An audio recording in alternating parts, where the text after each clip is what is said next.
Hi, I'm Liron Cohen. And I'm Mimi Torchin. And you're listening to Lady Parts TV, the podcast. Whee!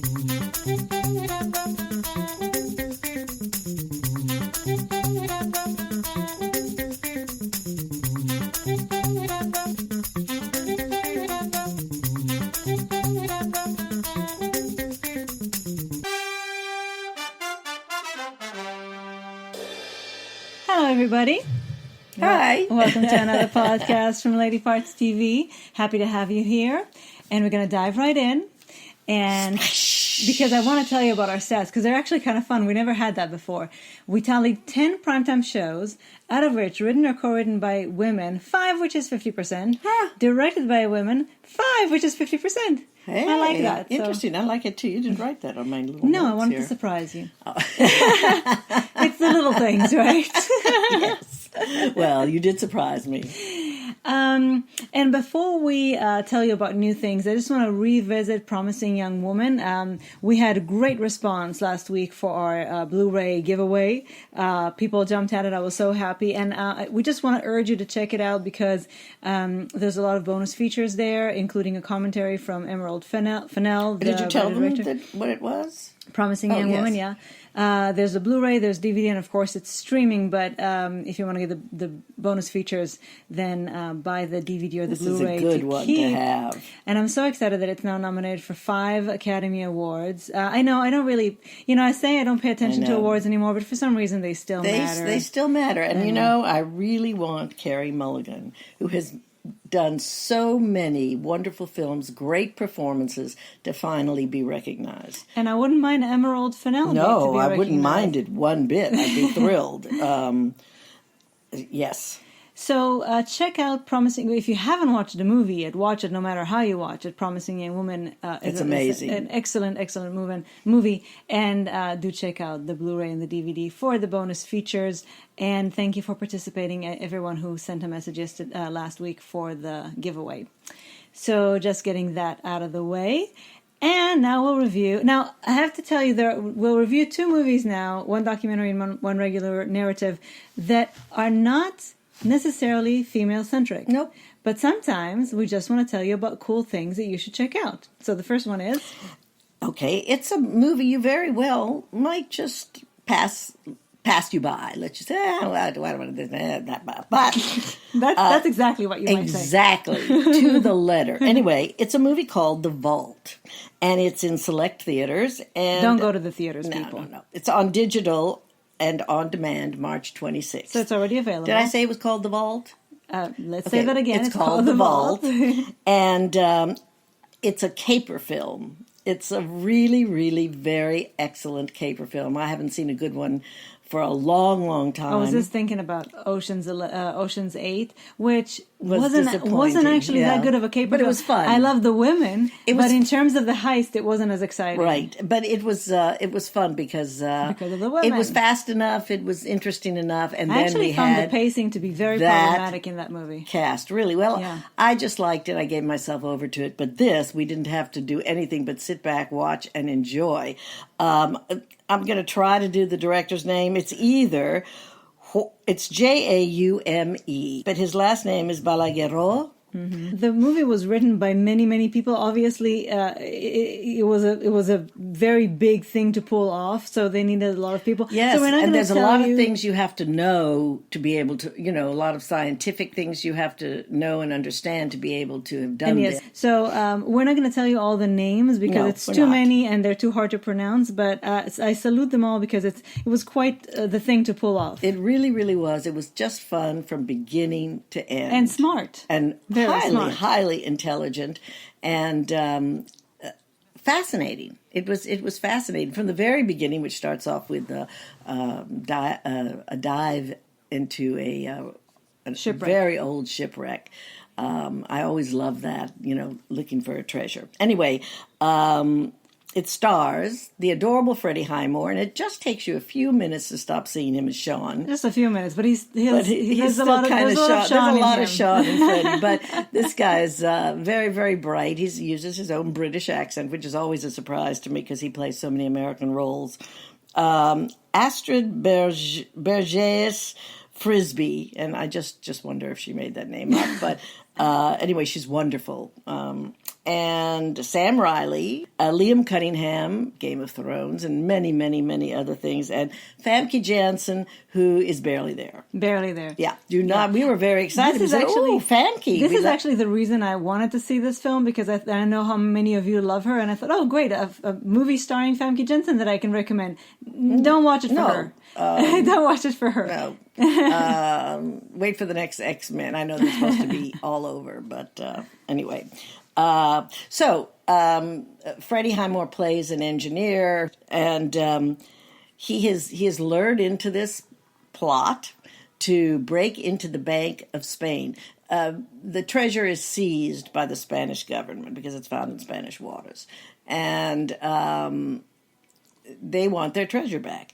And it's in a vault that is, for 70 years now, no one has ever figured out. Anyway, it was done in an old-fashioned way. Right, that's what I love about it. Because you can't, hack into it. I mean, there are things well, you can, it was of course, before hack lasers, before computers, so it's just old-fashioned engineering. It takes engineering mind to figure it out. Yeah, it's really brilliant, and that's part of the fun.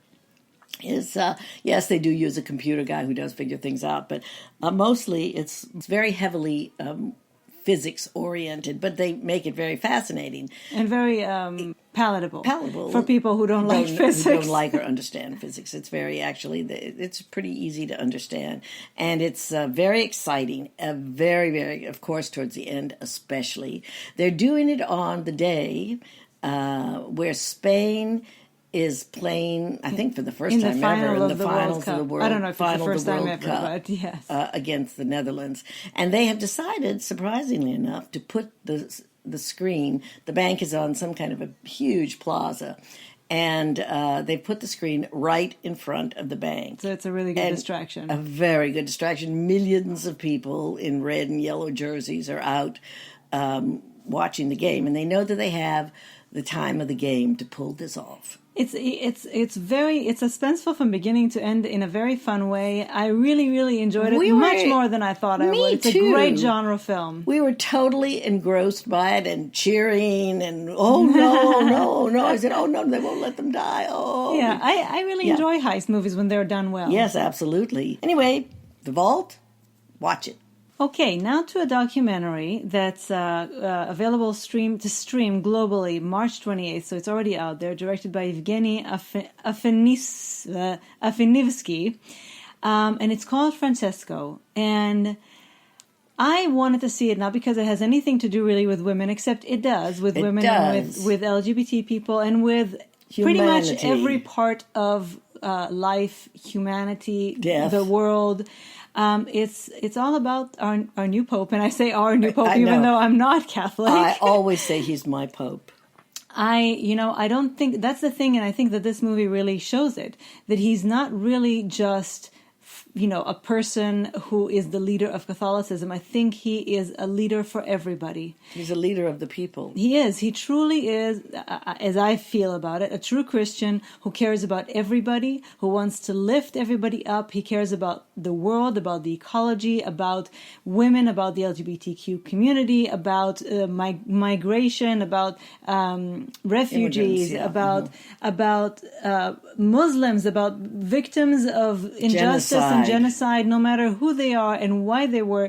I mean, it's a truly beautiful display of this man's enormous capacity for empathy and for growth and learning and evolving. And it was very troubling to see, because I didn't really know how they were going to approach this. And what they did was they took pretty much every big issue that he's touched on, that is also very unusual for a pope to touch on, and presented it first in all its horrifying. Yes, again, be it. I don't know. Is he the first pope who visited Auschwitz? I mean, how could he be the first pope to visit Auschwitz? I don't know.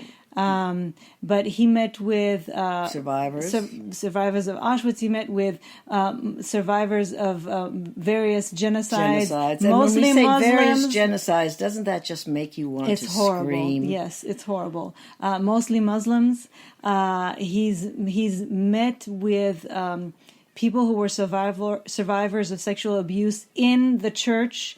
And again, his ability to learn and grow and evolve and do something about that. Do something about it. He has promoted women into roles in the church that they've never had.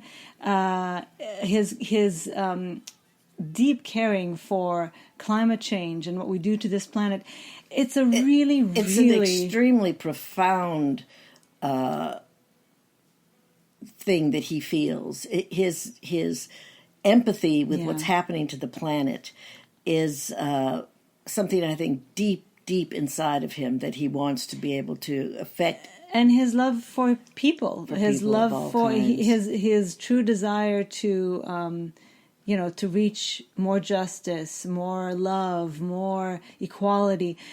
It's a beautiful thing. I know that, they still have a long way to go. Yes, but it's the church. But I think that just in the few years that he's been Pope, he has managed to really pull the whole thing, eons of time forward. Yes, I think the Catholic Church was losing a lot of young people.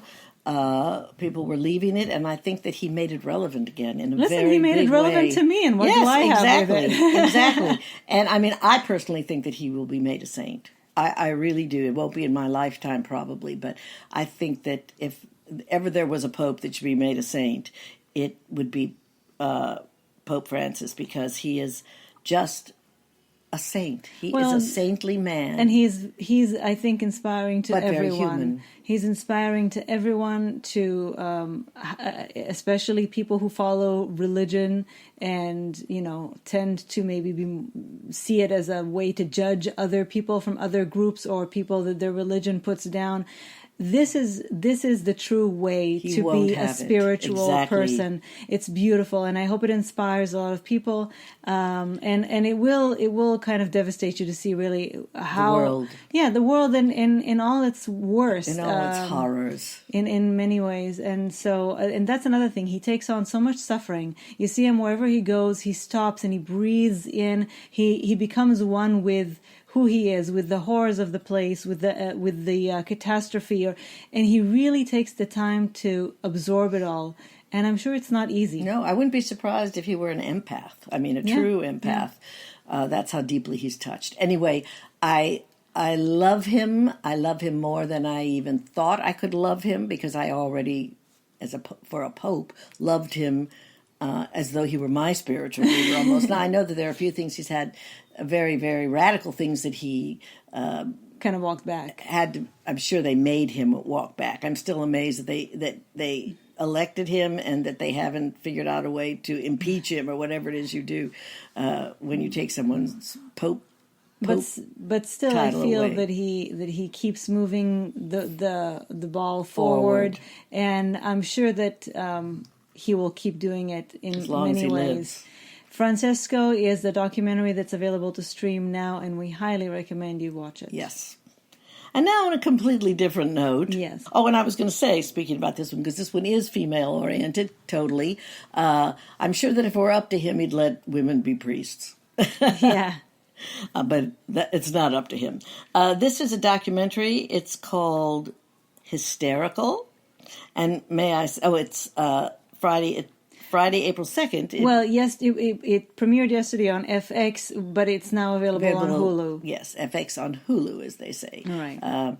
And it is truly hysterical. It's about female comics. It's directed by Andrea Blaugrund-Nevins, and it follows, it featers some of your favorite, some of our favorite comedians. Eliza Schlesinger, Sherry Shepard, Fortune. Saying it wrong. It's all right. Fortune Feimster, Nikki Glazer, Margaret Cho, Kathy Griffin, Judy Gold, among others. And we discovered Marina Franklin. Oh, yes, a new discovery. I'm going to look her up and see if she has some specials out there. She has, to me, the funniest line of the night, and we'll let you you'll figure know it out when you hear it. I think, because we literally screamed. We laughed for 3 minutes after that bit. You can't call them jokes, because they're not really jokes. They're bits. They're stories with a punchline, and. It's a very honest look. backstage, and we get plenty of their routines of what it's like to be a female comic, and what it is encapsulated is what it's like to be a woman in the world of men, except heightened. Because it's such a small community and such a, in the world, we're 51%. We should be fighting back. We should have fought back a long time ago. In comedy, I think women comics are about 10%. Although I think we're growing. We're slowly taking over the world. And it's very funny, very touching, very enraging. If any of you watched one of my favorite series ever that only had, unfortunately, 2 seasons, I'm Dying Up Here. This is the real life sort of version of that. Except less depressing. Less depressing and more women. There were a lot of men in I'm Dying Up Here. But the world of, let's face it, the world of any comedian is not easy, but the world of a female comic is really a tough road. But fortunately for all of us, they just got to be out there being funny for their lives, and we reap the benefits of it. It's wonderful. I recommend it thoroughly. It's pretty. Is it a couple of hours? Yeah, it's a couple of hours long, and there's not a wasted second in it. I really feel that. And hysterical. It's hysterical. So it's on Hulu. You can watch it now. Finally, we're going to give you a big spoiler alert for what we're going to talk about next. We're going to talk about the 4th season of a show that we love. Now, before we get to the spoiler, actually, you can stay for this one. First of all, if you've never seen Unforgotten, you must. Oh, absolutely. It's one of the best British dramas on television. Yes, it's this is, again, the 4th season just finished airing in the UK. In the US, it's usually shown on Masterpiece on PBS. The 4th season hasn't arrived yet, but I'm sure you can catch up on the other 3, which I think actually also are available probably on Amazon. Created by Chris Lang and starring the fabulous Nicola Walker. I mean, we would pretty much watch anything Nicola Walker, except we have tried to watch The Split, and we just keep getting, for some reason... I'm willing to give it another try. We tried. This is would be our 4th, maybe. Anyway, she and her partner, Sanjeev Bhaskar, who plays Sunny. Right. They investigate what they call historical cases, which we called cold cases. So, because it's so funny when they say, can anybody aid us in a historical murder? Yes. Richard III? Yeah. Basically it's a body will wash up 30 years later, and they will try to make the connection and figure out what's going on. This one is found in a freezer in a dump. Right. Without heads and without hands. Without a head, not more than one. Oh, yes. But yes. Now, previous seasons have been really, really good. It always starts with showing you random people, and then it connects everybody together as how are they involved. And they also usually have very good, cast for every season for the case of the season. This season we have Susan Lynch, who I love, and everything she does. Oftentimes it's just a smart role, but sometimes it's a nice big juicy one like this one. Yes, and she plays a lesbian, by the way, in this one, and Liz White as well. Not a lesbian, but in this. Yeah, I know. So before we get to the spoiler part, this was an excellent season. Oh, it was wonderful. We had riveted. To wait. Yeah, we knew we couldn't start before we had the full season because we binged. Once we started, we knew we would want to binge. So if you haven't seen any or just the last season, we highly recommend you watch Unforgotten. You'll just watch it all. It'll be such a treat for you. You have such a treat in store. Yes. I was just going to say, just like anybody who maybe has never seen Line of Duty. Right, and Line of Duty, by the way, now the 6th season is on. Line of Duty is an excellent show. And we're also waiting until we have the whole thing because we know that we're not going to want to stop once we start. So we're waiting for the full 6 episodes before we binge Line of Duty. By the way, also possibly having a lesbian storyline this season. We're so cool. I know. Everybody wants to be us. So now for the spoiler. So if you have not seen the finale of season 4, I should say, of Unforgotten yet, you should stop here and come back when you have. If you have, then we have a big thing to discuss. Yes, I mean, I don't just. know how much we can talk about it, because really there's nothing we can do about it. But I have to say, I don't know why they decided to do it, or who the decision came Nicola from. or... Right, Nicola or the writers or both, but why did they kill Cassie? It's just sort of unfathomable to me at this stage in the show to take away your star. Well, unless Nicola wanted to be done, yes. Which could be. I mean, I know she's very, very busy, but... Well, they say she sat down with the show's showrunner and they discussed it. But her tweet that you... unfortunately saw in advance. I know. They should have really been careful about spoilers ahead of time. I don't know what made them think that they can just immediately at the end of the episode after it aired on in the UK just blurt it out. Yeah, and she I mean, there was just something about it. Maybe it was our own projection onto it that just made it sound like she wasn't happy. No. I didn't see that. No, not necessarily. I'm not going to read into it. But what I do think, I was a little disappointed by how it was done, because the entire season, leads to her retirement. She's forced to come back in order to get her medical leave, in order to get her pension. In order to get her pension, she tried, because she was so burnt out after the last season. Right. She tried to see if she could get a medical leave for retirement. the rest of the time. It was only 3 months. Yeah, and they decided, no, if you do it, we'll have to let everyone do it.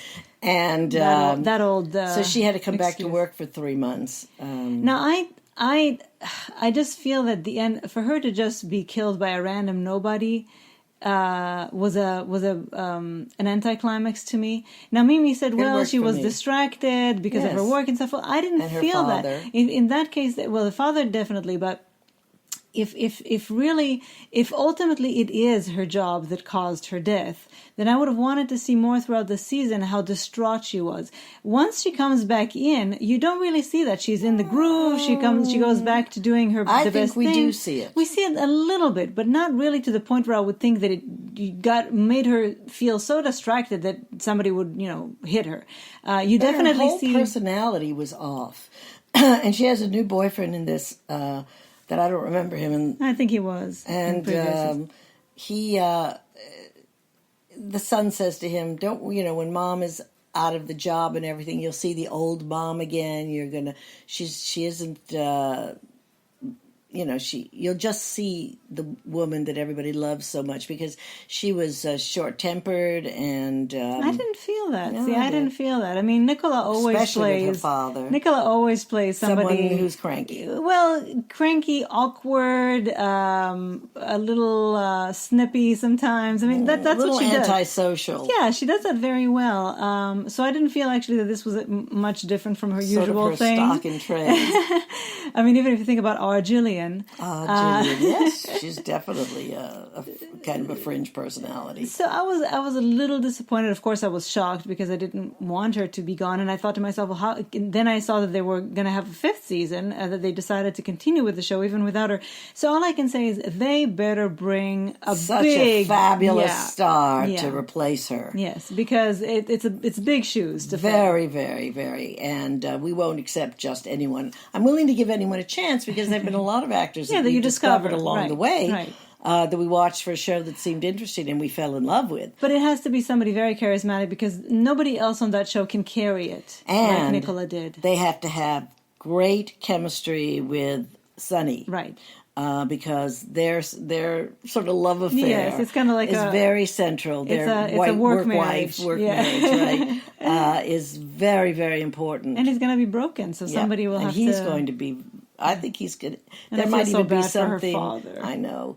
There might even be something where it's going to take a while for him to accept. I'm curious to see how they do it. I just want them to bring somebody on that would make me say, "Oh, okay, I can watch this without Nicola." I guess Kristen is too old for that. She would have been retired already. Anyway, we're always happy to hear your opinions and your recommendations, so make sure to email us at ladypartstv@gmail.com.